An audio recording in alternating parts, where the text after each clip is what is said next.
Hola mi gente, este video es un video de repaso con 5 preguntas de práctica de ciencias. Lo hice en respuesta a una solicitud de uno de ustedes. Espero que alcance a ver este video antes de su examen, que le puede ayudar un poco a prepararse mejor como para saber qué esperar.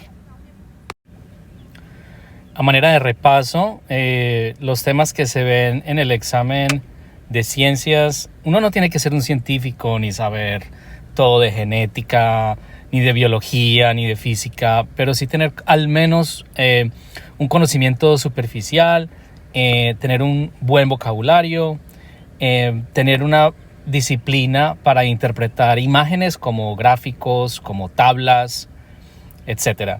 Recuerden que son 90 minutos y aproximadamente, digo aproximadamente porque a veces varía un poco entre examen y examen, son 34 preguntas para esos 90 minutos y no hay descansos. O sea que estamos hablando de más o menos 2.6 minutos por cada pregunta, ¿sí? Bueno, esta pregunta es una simple demostración de que a veces hay que leer mucho y el examen de ciencias a veces parece un examen de comprensión de lectura. Entonces, vamos a leer el texto que nos proporciona para luego mirar la pregunta. Si quieres y te aburres de escuchar mi voz, páusalo, lees y luego lo adelantas para ver la siguiente pantalla para que termines de leer y ya luego haces la pregunta, ¿ok? Yo sé que como es tan largo te puedes aburrir. Bueno, empezamos.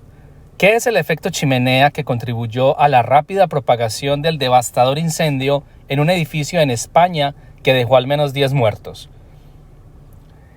El incendio, en el que murieron al menos 10 personas en la ciudad española de Valencia, arrasó por completo el edificio de viviendas donde se originó, y lo hizo en muy pocas horas.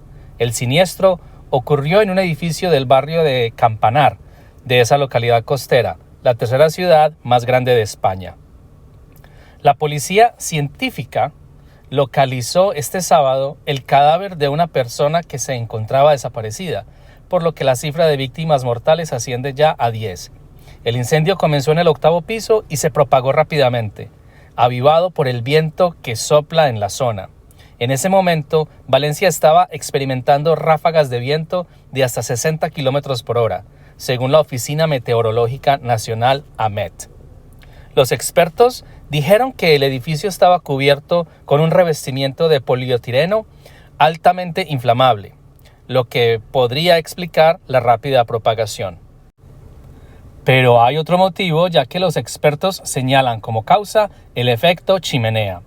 La fachada ventilada que se ponía en la época en que se construyó el edificio incendiado en Valencia ha hecho efecto chimenea y ha ayudado a propagar el fuego, explicó el presidente del Colegio Oficial de Arquitectos de Valencia, Luis Sendra, a los medios en el lugar.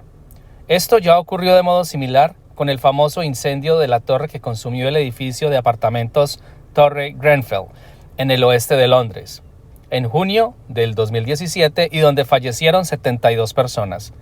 Una fachada para aclimatar el edificio empezó a construirse en el año 2005. Es un edificio aparentemente bien hecho, añadió Sendra. Sin embargo, para la época, en España no había restricciones en los productos que se ponían en las fachadas, muebles o terrazas, dijo. No fue hasta el 2011 cuando entró en vigor una normativa para regular materiales antiincendios.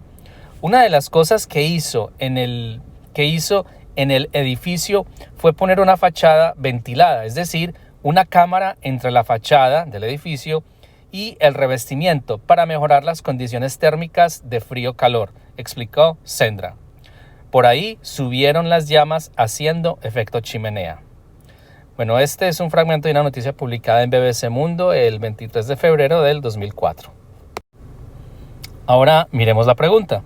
Basados en la información, ¿cuál de las siguientes conclusiones científicas es la más razonable? A.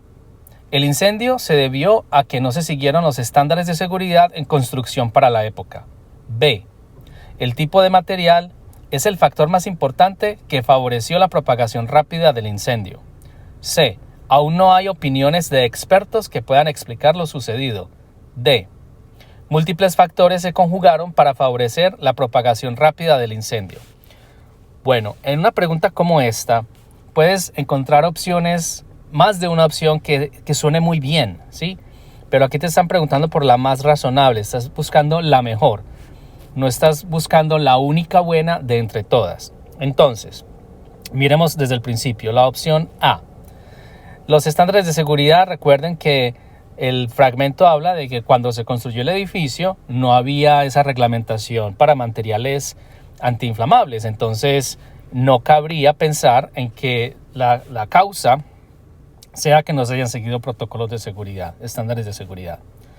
La opción B, el tipo de material es el más importante. Bueno, ahí dejemos esta pendiente, ¿sí? Porque parece ser que hay más de un factor importante en esa propagación. Bueno, vamos a dejar pendiente la B. La C, aún no hay opiniones de expertos que puedan explicar lo sucedido. Esa la podemos descartar porque pudimos ver que hay varias opiniones con varias posibilidades que pueden explicar lo sucedido, ¿sí? Entonces, esta la podemos descartar. Ahora la D. Múltiples factores se conjugaron para favorecer la propagación rápida del incendio. Esta es la mejor, porque desde cualquier punto de vista, toda la afirmación es verdadera, ¿sí?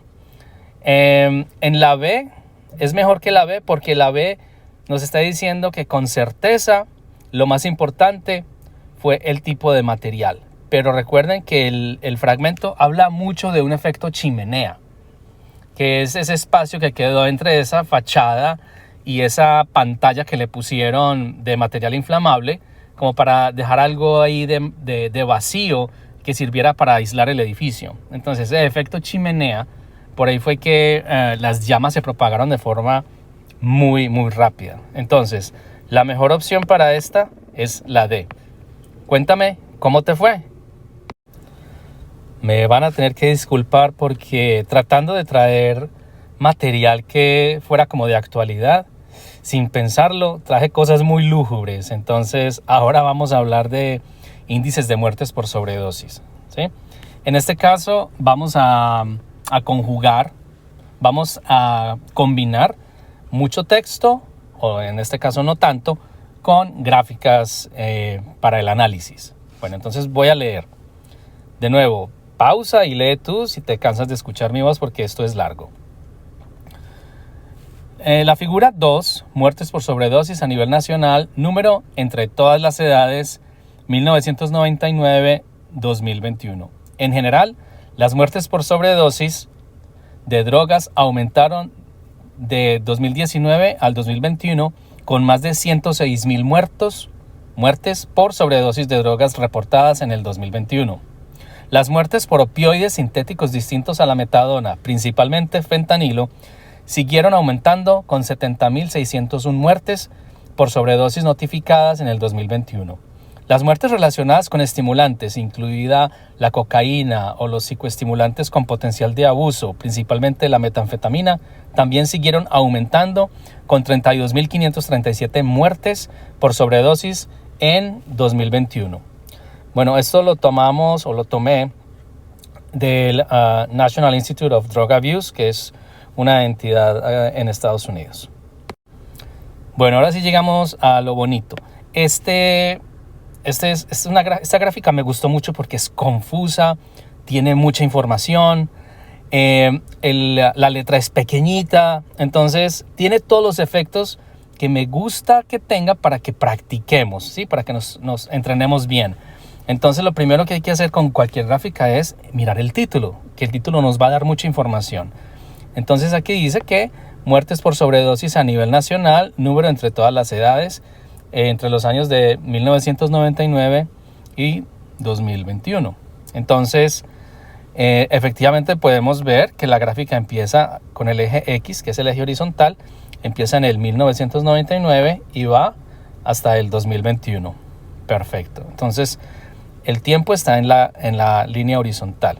Y en esta línea vertical que nos están mostrando, muertes, ¿sí? Entonces, 20,000, 40,000, etcétera.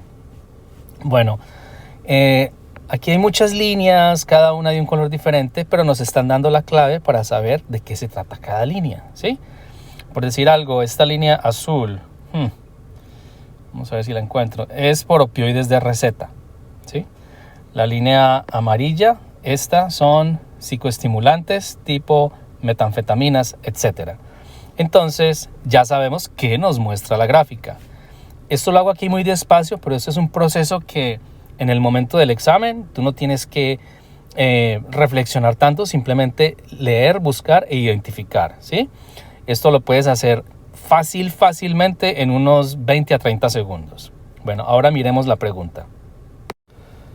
Bueno, aquí tengo la gráfica más pequeña para que podamos tener la pregunta a la derecha. ¿Cuál fue la droga causante del mayor número de muertos por sobredosis en Estados Unidos en el año 2021? Entonces, sencillo, tenemos que mirar en el año 2021, que es el último de los años, cuál es la droga causante del mayor número de muertos. Entonces, podemos ver que esta es la línea que nos muestra el mayor número de muertos, que es aproximadamente, es más de 60,000, es entre 60,000 y 80,000.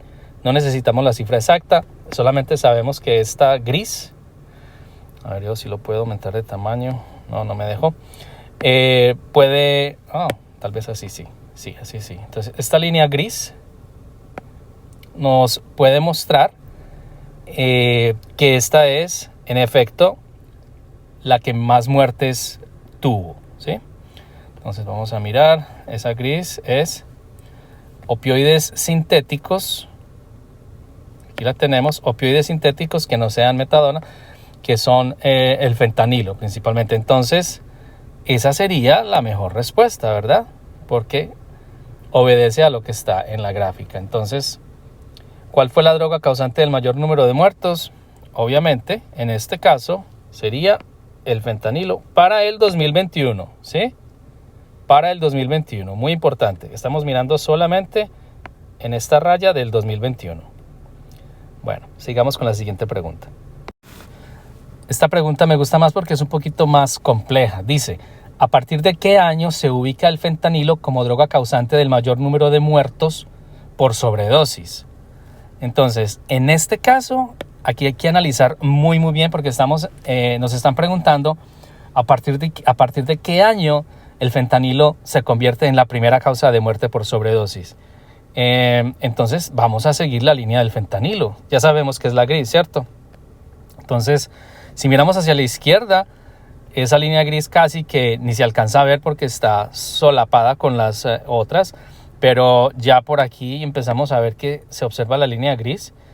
En el 2014, 2015, podemos ver que empezó a aumentar, ¿cierto? Esta línea va para arriba, pero todavía en el 2015 no es la principal causa de muertes.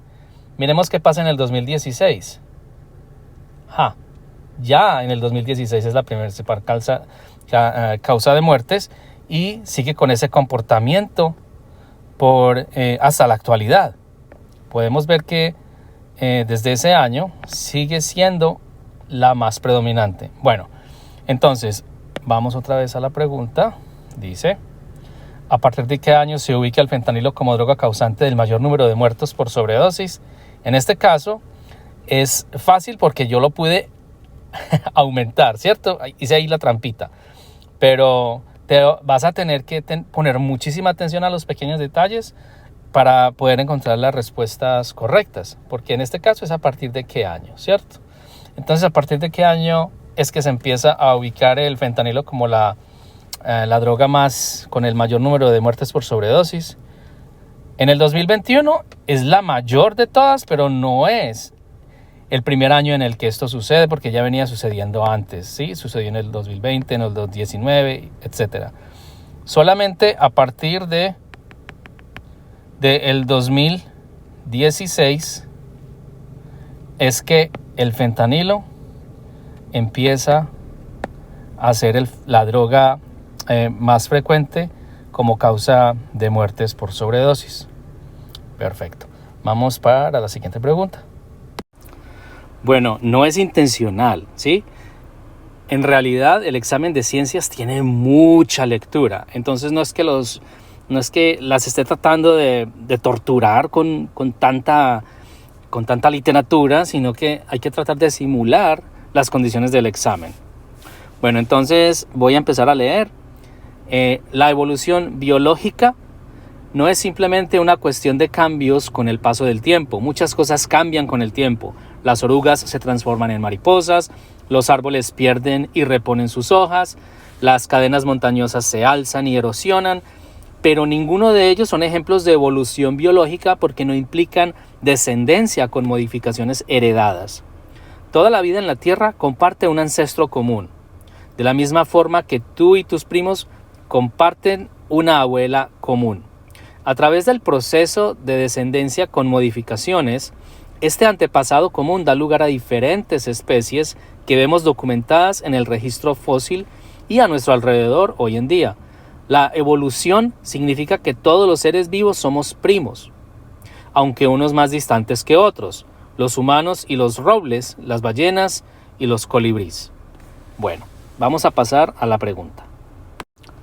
La primera pregunta dice, de acuerdo con el diagrama y a la información anterior, ¿cuál de las siguientes opciones es la mejor? Entonces, cuando nos preguntan cuál es la mejor o la más razonable, nos quiere decir que en estas opciones van a haber varias que van a sonar bien. Hay que buscar la mejor. Entonces, opción A, los humanos están más relacionados con los lagartos que con las ballenas. Entonces, ¿qué nos muestra el diagrama? Miremos el diagrama primero. Tenemos aquí un ancestro común, esto lo llaman un tetrápodo ancestral. Tetra significa 4, podo, pies.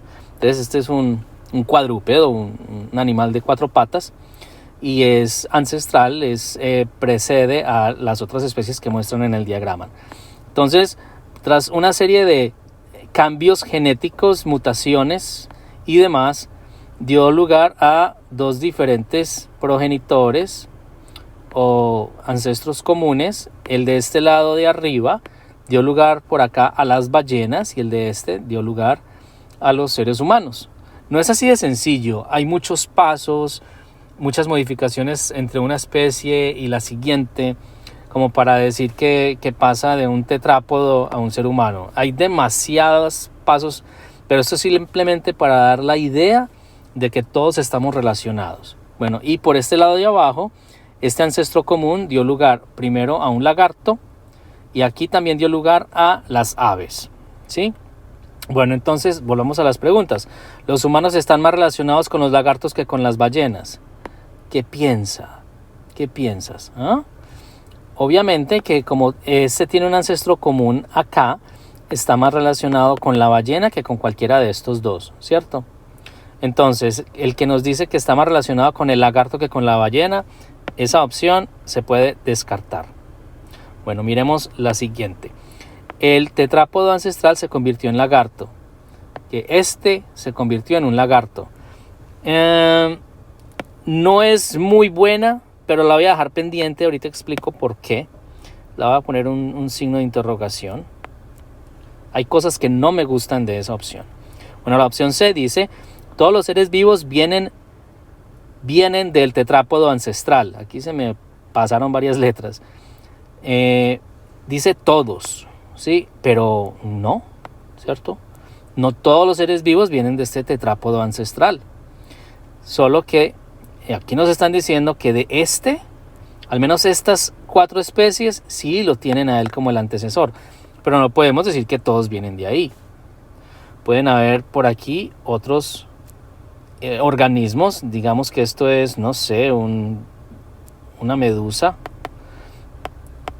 Y da lugar a otras cosas por acá, ¿cierto? No quiere decir que todos los seres vivos vengan de acá, del tetrápodo. Bueno, entonces la palabra todos aquí fue lo que más me molestó de la opción C. Opción D, los seres humanos están más relacionados con las ballenas que con las aves. Esa está mucho mejor. Aquí nos están mostrando que los seres humanos y las ballenas hasta aquí tenían un ancestro en común.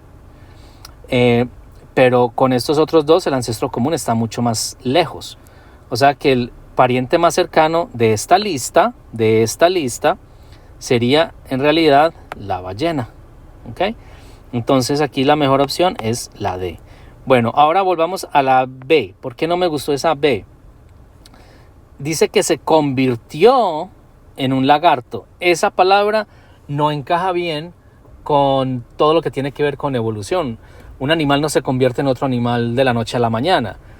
Un animal o una especie experimenta cambios en sus genes y después de demasiadas generaciones, miles de generaciones, esos cambios dan lugar a una especie nueva, a una especie que ya es totalmente diferente de esa antecesora. Entonces, eso de que un animal se convierta en otro, eso no va bien con esta pregunta. Entonces, definitivamente, la mejor opción es la D. Perfecto. Ahora bien, la última pregunta, y antes de que te vayas, recuerda suscribirte y darle like. Eso ayuda muchísimo para que otras personas que están en el mismo camino acerca de pasar su GED les salga este tipo de videos y les pueda ayudar también. Bueno, entonces la última pregunta dice: ¿cuál de las siguientes afirmaciones es verdadera? Todavía estamos hablando de evolución. Entonces la primera opción dice: cuando ambos padres aprenden a hablar francés, los hijos heredan el gen del francés. Opción B: cuando uno de los padres pierde un pie en la infancia temprana, su descendencia tendrá problemas de salud en uno de sus pies. Opción C: todos los seres vivos están relacionados porque comparten un ancestro común. Y la última opción: cada especie animal es diferente y no comparten un ancestro común. Bueno, entonces vamos pues a empezar el análisis acá. Voy a empezar con la más evidente, ¿cierto? El hecho de que mi papá y mi mamá aprendieron a hablar francés no quiere decir que yo, sin necesidad de estudiar, vaya a salir hablando francés cuando aprenda a hablar, ¿cierto? Es esta opción, la A, no es muy mala opción. La B dice que si yo, cuando soy un niño, tengo un accidente y pierdo un pie, ¿sí? Probablemente mis hijos van a tener problema en los pies cuando yo ya tenga hijos. El hecho de que yo tenga un problema en un pie, que pierda un pie en infancia temprana, esto es algo que yo adquirí por un accidente, por una enfermedad, por cualquier circunstancia. Esto es adquirido y no es heredado. Entonces, esto no está en mis genes, ¿cierto? El hecho de que yo pierda un pie, eso no va a estar en mis genes. Entonces, eso no se lo voy a pasar a mi descendencia. Yo le paso a mi descendencia lo que tengo en mis genes, en mi ADN. Bueno, C: todos los seres vivos están relacionados porque comparten un ancestro común. Esto es lo que comúnmente se considera como un dogma de la biología. Quiere decir que es una premisa sumamente relevante, importante, y que es como el eje vertebral de muchas otras cosas en biología. Entonces, el hecho de que todos los seres vivos tenemos un ancestro común, eso se conoce en biología como la teoría de unidad de la vida y es ampliamente aceptado, ¿sí? Todos tenemos un ancestro común, todos los seres vivos. Nosotros nos relacionamos hasta con una bacteria. Y eso es tan cierto que si yo le pongo a una bacteria el código de la proteína de la insulina, la bacteria tiene maquinaria dentro de ella capaz de producir la insulina, la misma que produce mi páncreas, insulina humana. Tan cierto es que estamos relacionados que hasta podemos insertar partes de uno en otro y estas pueden seguir funcionando a nivel genético. Entonces, esto es muy cierto. Bueno, opción D: cada especie de animal es diferente y no comparten un ancestro común. Esta es totalmente opuesta a esa teoría central del origen de la vida y de un ancestro común de biología. Entonces la D queda descartada. Aquí la mejor opción es la C. Bueno, espero que te sirva de algo. Trata de seguir leyendo. A mí me gusta mucho BBC Mundo. Métete ahí. Busca lo que tenga que ver con ciencia y tecnología.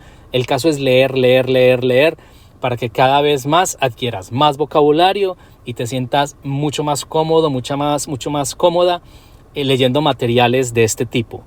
Y trata de entender lo que hay allí. Cuando encuentras una palabra que no conoces, vas y la buscas, ¿sí? Ya que estás online, le das copiar y lo pegas en el Google y le preguntas cuál es su definición.